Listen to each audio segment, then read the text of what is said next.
हैदराबाद में दलित छात्र रोहित वेमुला की खुदकुशी का मामला गर्माता जा रहा है। दिल्ली के सीएम अरविंद केजरीवाल आज हैदराबाद जाएंगे। केजरीवाल पीड़ित परिवार से मुलाकात कर सकते हैं, जबकि जेडीयू नेता केसी त्यागी शुक्रवार को हैदराबाद जाएंगे। वहीं दूसरी तरफ छात्र इस मसले पर मीटिंग करके आगे की रणनीति बनाएंगे। इस बीच एमआईएम नेता असदुद्दीन ओवैसी ने बंडारू दत्तात्रेय की चिट्ठी पर सवाल उठाए हैं।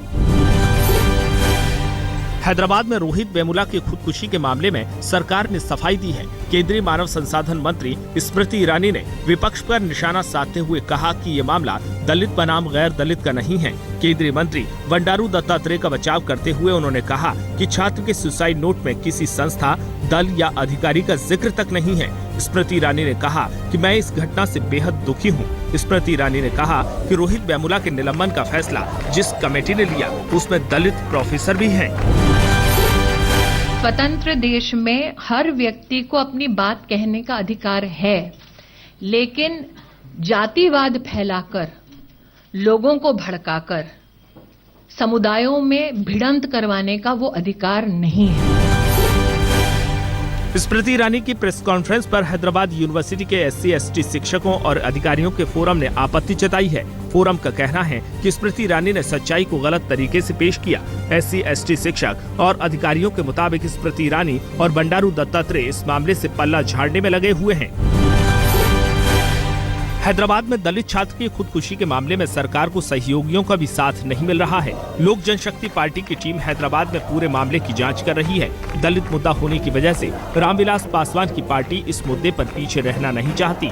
आज दोपहर 12:30 बजे रामविलास पासवान इस मसले पर प्रेस कॉन्फ्रेंस भी करेंगे।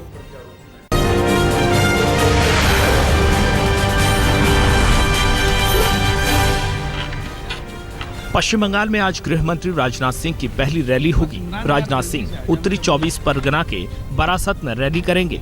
इससे पहले नितिन गडकरी पश्चिम बंगाल में रैली कर चुके हैं। प्रधानमंत्री नरेंद्र मोदी वाराणसी के लोगों को 22 जनवरी को नई सौगात देंगे। नई सुविधाओं और बदलावों से लैस नई ट्रेन महामना एक्सप्रेस को पीएम मोदी कल हरी झंडी दिखाएंगे। कल सुबह 11 बजे वाराणसी से चलकर महामना एक्सप्रेस नई दिल्ली रात 12:50 पर पहुंचेगी। बीजेपी के राष्ट्रीय अध्यक्ष के चुनाव को लेकर मंच तैयार हो गया है। बुधवार शाम 6 बजे इस पर अधिसूचना भी जारी कर दी गई। बीजेपी में चुनाव प्रभारी और उपाध्यक्ष अविनाश राय खन्ना की ओर से जारी इस अधिसूचना के मुताबिक अध्यक्ष पद के लिए चुनाव होंगे। अधिसूचना में लिखा गया है कि नामांकन पत्र भरने की तिथि और समय 24 जनवरी को दिन के 10 बजे से 1 बजे तक है। इसके बाद 1 बजे से 1:30 बजे तक नामांकन पत्रों की जांच की जाएगी और नाम वापसी का समय होगा। सूचना में ये भी लिखा गया है कि अगर जरूरत पड़ी तो पद के लिए चुनाव 25 जनवरी 2016 को सुबह 10 बजे से दोपहर 2 बजे तक हो सकता है।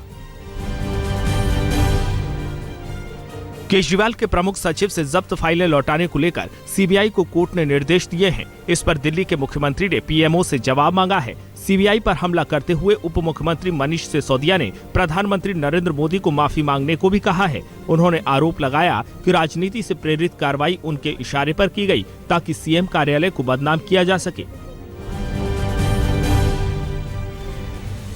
लोकायुक्त की नियुक्ति मामले में अखिलेश सरकार को सुप्रीम कोर्ट ने फटकार लगाई है। सुप्रीम कोर्ट ने अखिलेश सरकार पर लोकायुक्त के लिए सेवानिवृत्त जज वीरेंद्र सिंह का नाम गलत तरीके से अदालत के सामने रखने और उसे गुमराह करने का आरोप लगाया। हालांकि कोर्ट ने कहा कि वो इस मामले की सुनवाई अलग से करेगी।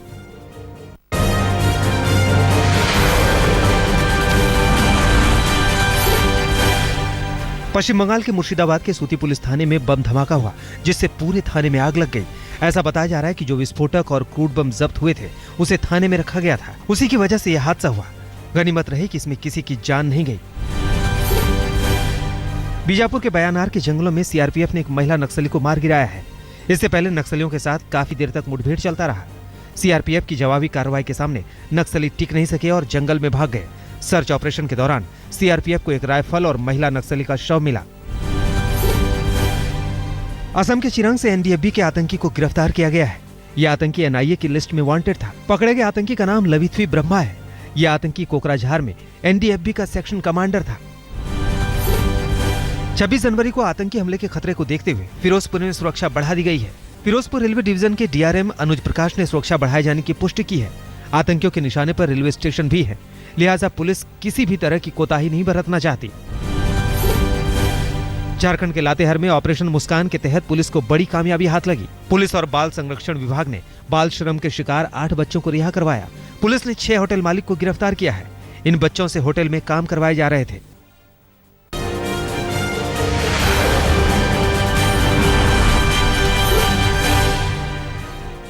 दिल्ली के मयूर विहार में बैग में लड़की की लाश मिली है। बैग एक रिक्शे पर रखा गया था, साथ में एक शख्स भी बैठा हुआ था। सुरक्षा के मद्देनजर जब पुलिस रिक्शा चालक से पूछताछ कर रही थी, तभी वो शख्स बहाना बनाकर फरार हो गया। पुलिस के मुताबिक लाश एक 25 साल की युवती की है। पुलिस के मुताबिक उसकी हत्या गला दबाकर की गई थी। दिल्ली के उत्तम नगर में 65 साल की बुजुर्ग महिला की हत्या में पुलिस ने सौतेले नाती को गिरफ्तार किया है। उधार की रकम को चुकता करने के लिए सौतेले नाती ने वारदात को अंजाम दिया। एक फोन खरीदने के लिए आरोपी ने उधार में किसी से पैसे लिए थे। हत्या की वारदात सीसीटीवी में कैद हो गई थी, जिससे पुलिस हत्यारे तक पहुंच सकी। दिल्ली के द्वारका में कन्या भ्रूण हत्या का मामला सामने आया है। किसी ने भ्रूण कूड़े के ढेर में फेंक दिया, जिसका कुछ हिस्सा कुत्ता खा गया और सड़क पर ले आया। घटना के सामने आने पर पुलिस जांच में जुट गई है। यूपी के महाराजगंज में उज्बेकिस्तान की महिला के साथ यौन शोषण के आरोप में डिप्टी जेलर को आखिरकार गिरफ्तार कर लिया गया। उज्बेकिस्तान की महिला ने डिप्टी जेलर डीएन गुप्ता पर यौन शोषण और पैसे ऐंठने का आरोप लगाया था। इस घटना के बाद पुलिस महकमे में हड़कंप मच गया। मामले की जांच के बाद डिप्टी जेलर को उनके घर से गिरफ्तार किया गया। यूपी के बागपत में एक नाबालिग छात्रा की किडनैपिंग के बाद रेप की घटना ने पुलिस की सुरक्षा व्यवस्था की पोल खोल दी है। पीड़ित छात्रा को अस्पताल में भर्ती करवाया गया है, जबकि आरोपी अब भी फरार है। नाबालिग छात्रा जब स्कूल में पढ़ाई करके लौट रही थी, तभी उसके पड़ोसी ने अपहरण कर लिया और फिर रेप किया।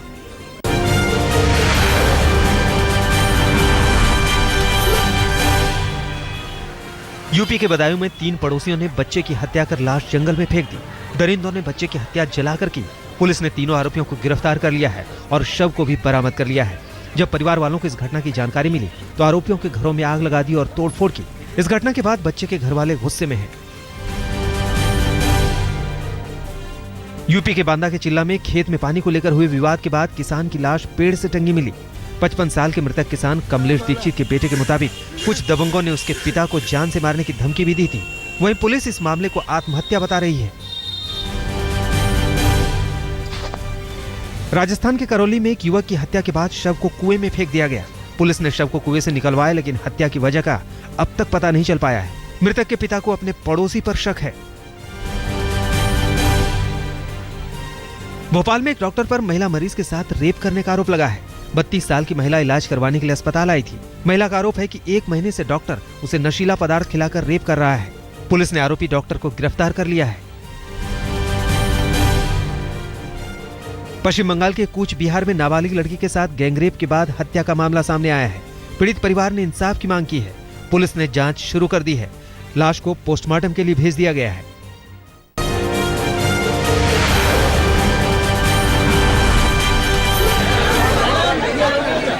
जोधपुर में बीजेपी की बैठक के दौरान हंगामा हुआ। शहर के होटल सिद्धार्थ इंटरनेशनल में बैठक हो रही थी और बाहर एक महिला सीएम से मिलने पर अड़ी हुई थी, लेकिन पुलिस ने बुजुर्ग महिला को जाने से रोक दिया तो वो भड़क उठी। बुजुर्ग महिला सीएम को ज्ञापन देना चाहती थी, लेकिन पुलिस ने सीएम से मिलवाने से इनकार कर दिया। हालांकि बाद में पुलिस अधिकारियों ने समझा बुझाकर महिला को शांत करवाया। राजस्थान के नागौर में बायोती विधायक कैलाश चौधरी की कार पेड़ से टकरा गई, जिसमें विधायक समेत 6 लोग घायल हो गए। विधायक एक किसान सम्मेलन से वापस लौट रहे थे, तभी यह हादसा हुआ। बताया जा रहा है कि रास्ते में 2 ऊंट आ गया, जिसे बचाने के चक्कर में विधायक कैलाश चौधरी की कार का बैलेंस बिगड़ गया। पंजाब के तरनतारन में एक्साइज विभाग पर गांव वालों ने हमला कर दिया। गांव वालों ने एक्साइज विभाग और पुलिस की 3 गाड़ियों को तोड़ डाला। अवैध शराब की सूचना मिलने पर एक्साइज विभाग की टीम रेड डालने के लिए गांव में आई थी। पुलिस ने अज्ञात लोगों के खिलाफ केस दर्ज कर लिया है। सूरत पुलिस ने फर्जी आईडी कार्ड बनाने वाले शख्स को गिरफ्तार किया है। पुलिस ने आरोपी मोहम्मद एजाज के घर और दुकान पर रेड मारकर फर्जी वोटर कार्ड और कई दस्तावेज जब्त किए हैं। यह शख्स फर्जी आईडी कार्ड बनाकर लोगों को मोबाइल सिम कार्ड एक्टिव करके बेचता था। पुलिस के मुताबिक पिछले 5 साल से आरोपी इस काम में लगा हुआ था।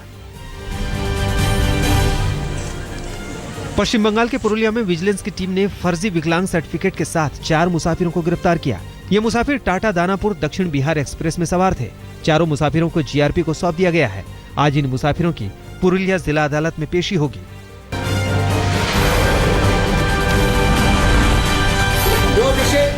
कपड़ों के लिए मशहूर पश्चिमी महाराष्ट्र के इचलकरंजी में वीएचपी कार्यकर्ताओं की गुंडागर्दी देखने को मिली। सुप्रीम कोर्ट की गाइडलाइंस का पालन कर रहे 2 अधिकारियों पर वीएचपी कार्यकर्ताओं ने स्याही फेंक दी क्योंकि उन्होंने अवैध मंदिरों को नोटिस भेजे थे।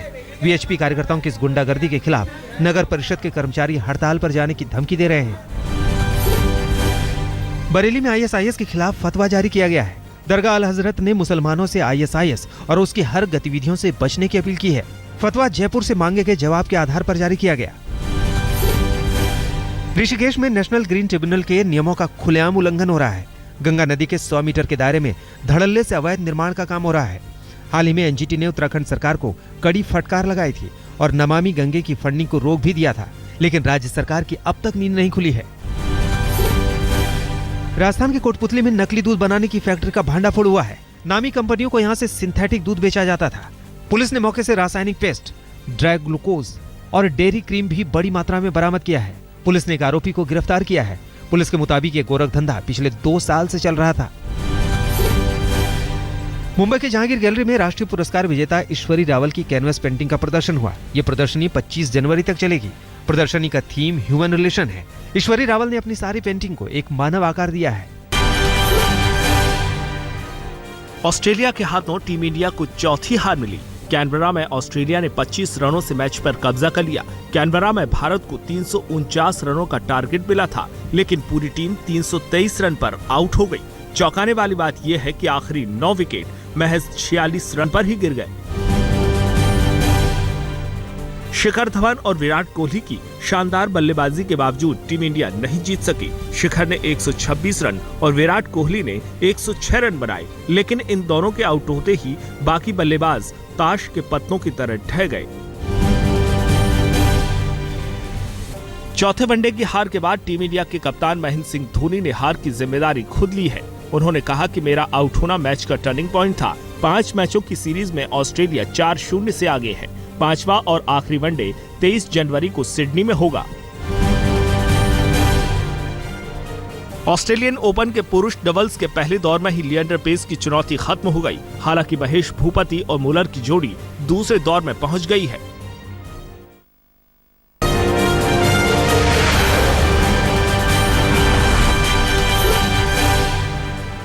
पाकिस्तान के पेशावर में हुए आतंकवादी हमले में 25 लोगों की मौत हो गई, जबकि 50 लोग घायल हो गए। आतंकवादियों ने बाचा खान यूनिवर्सिटी में हमला किया था। तहरीके तालिबान ने हमले की जिम्मेदारी लेने से इनकार कर दिया है। सूत्रों के मुताबिक कमांडर उमर मंसूर ने जिम्मेदारी ली। पाकिस्तानी सेना के मुताबिक 4 आतंकवादियों ने हमले को अंजाम दिया, जिन्हें मार गिराया गया। पेशावर में आतंकवादी हमले पर प्रधानमंत्री नरेंद्र मोदी ने दुख जताया है। पीएम मोदी ने हमले की निंदा की है। मोदी के इस रुख की सराहना करते हुए पाकिस्तान के प्रधानमंत्री ने आतंकवाद को साझा शत्रु बताया। नवाज शरीफ ने कहा कि आतंकवाद दोनों देशों के लिए दुश्मन है, जिसे खत्म करने के लिए एक दूसरे के सहयोग की जरूरत है। पाकिस्तान के बाद अफगानिस्तान में भी आतंकवादियों का कहर बरपा। टोरो न्यूज के हवाले से रूसी दूतावास और संसद भवन के पास आतंकवादियों ने हमला किया। इसमें 7 लोगों की मौत हो गई, जबकि कम से कम 20 लोग घायल हो गए हैं। इस हमले को आत्मघाती हमलावर ने अंजाम दिया। ब्राजील के शहर जाताई में पिकअप वैन का संतुलन बिगड़ गया, जिसके बाद सड़क पर ही गुलाटी खाने लगी। पलटते पलटते ये वैन सड़क के दूसरे किनारे तक जा पहुंची। इस दौरान पिकअप वैन में बैठा एक मुसाफिर भी हवा में खिलौने की तरह उछल गया। ये पूरी घटना दूसरी कार के डैशबोर्ड पर लगे कैमरे में कैद हो गई। गनीमत रही कि इस खतरनाक हादसे में किसी की जान नहीं गई। चश्मदीदों के मुताबिक ड्राइवर नशे में था, जिसकी वजह से गाड़ी का कंट्रोल बिगड़ा। टोलो न्यूज के हवाले से आई खबर के मुताबिक दारुल अमन रोड पर यह धमाका हुआ है। चश्मदीदों की माने तो यह धमाका कार में हुआ है। काबुल में रूसी दूतावास के बाहर